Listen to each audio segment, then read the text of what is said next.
Right then. Central midfield, the defensive midfield position.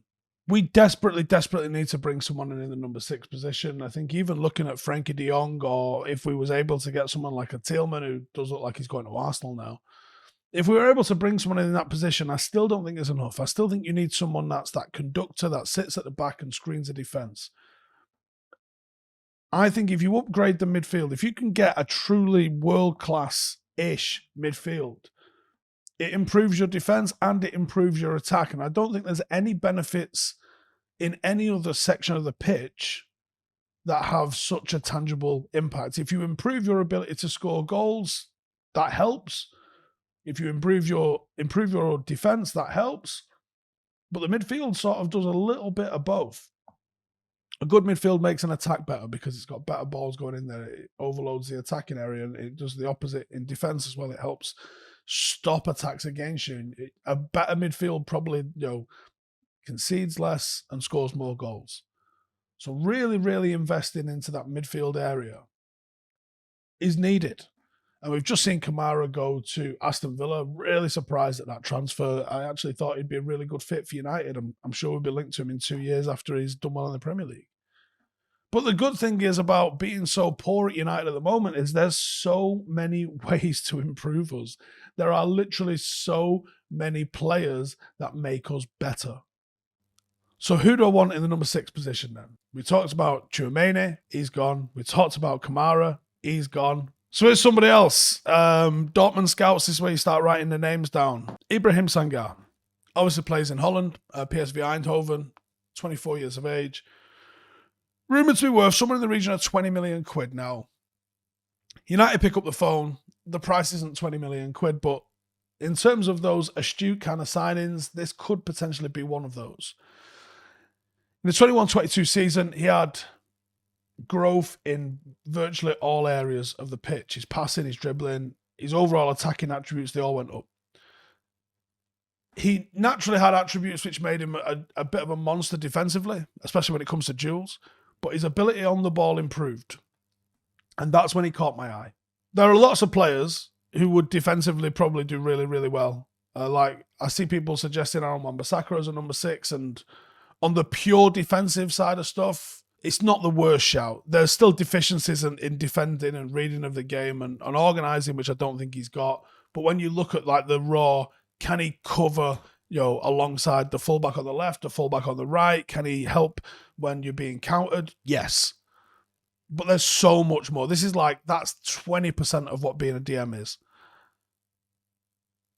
There's so much more. And the in possession, for a team that wants to dominate the ball, you've got to be good. You've got to be so good. You've got to be one of the best players in a team. You've certainly got to have the confidence and physical attributes to be able to lead a team from that position, whether you're the captain or not. Sangar's got strength. He's got explosivity. He's got ball control. He's got a long-range shot. He's a very, very well-rounded player. There's a little bit of an X factor about him as well. He stands at about 6'3", which is plenty physical and big enough. It's a solid frame, makes him stand out on the pitch, makes him difficult to nudge off the ball. But rating him on physical features alone would do him a massive disservice. This is a player that is an intriguing prospect because of a combination of not just the physique that he carries, but also the skill set that he's got. And we usually link with midfielders that are of a lot smaller stature. Ball carrying through the midfield is one of the main attributes that he has, and for that reason, he will be likened to Yaya Toure in a lot of ways. Now, for me, Yaya Toure is one of the best midfielders that ever played in the Premier League. If Sangar's in that kind of company, we're not going to be far off. I think he's a little bit way off that yet, but I see potential to do what Toure did in that kind of style. The ability of a central midfielder to function as a ball carrier has become a real commodity in recent years because of the way teams like to hold possession. And Sangar fits that bill in a massive way. He's got mobility. The strength he's got is just visible for everybody to see. And he could really be used by United to sort of sniff out potential counterattacks. During counter-press scenarios, they can be live turnovers where he'd be an asset. He's going to be given an important role considering how much pressing is a staple of what Ten Hag wants to do, and not only him, but across the higher levels of Europe, that sort of thing. That he can be a dominant force, winning the ball, driving the ball forward through the center of the pitch. And he didn't score a lot of goals and didn't get a lot of assists this season, but he did get a few. He got 3 goals, 2 assists in 28 games in Eredivisie last season. No one's signing him on the back of doing that, and that's a long way from Yaya Touré's, I think, was it 20 goals in the Premier League one season? He is more of a defensive destroyer, but I think he's got the ability to be able to take the ball and move it through the thirds of the pitch, both with the ball at his feet and also passing it to someone else's. With what's probably going to be an unsuperstar laden summer, bringing in someone like Sangar for the pure footballing reasons of and physical attributes that he possesses, again represents a move into a different sort of realm for Manchester United. We're not courting superstars. We're not thinking about what is in his unveiling video is going to look like. We're literally thinking he makes us a better football team. Let's get his ass in. And that's what I like about Sangar. He's someone that you guys have been mentioning in the comments a lot.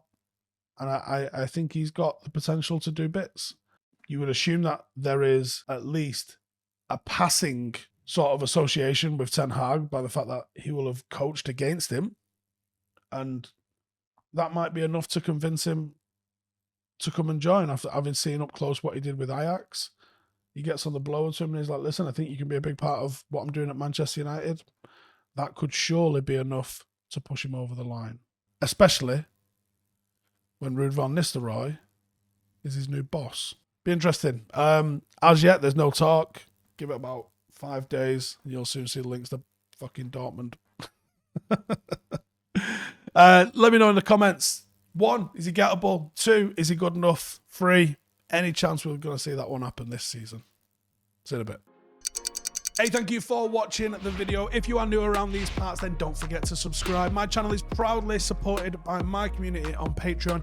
If you'd like to get a little bit of extra content, a Discord group, meetups, 5-a-side games, weekly podcasts, behind the scenes, and even an occasional bit of transfer news as and when I get it, then for the price of a pint, you can show your appreciation for the content that we make and get some goodies for doing so as well. Check the link in the description or click the button right here. You'll also find all of my socials here too if you want to follow me on any of those platforms. Nice one.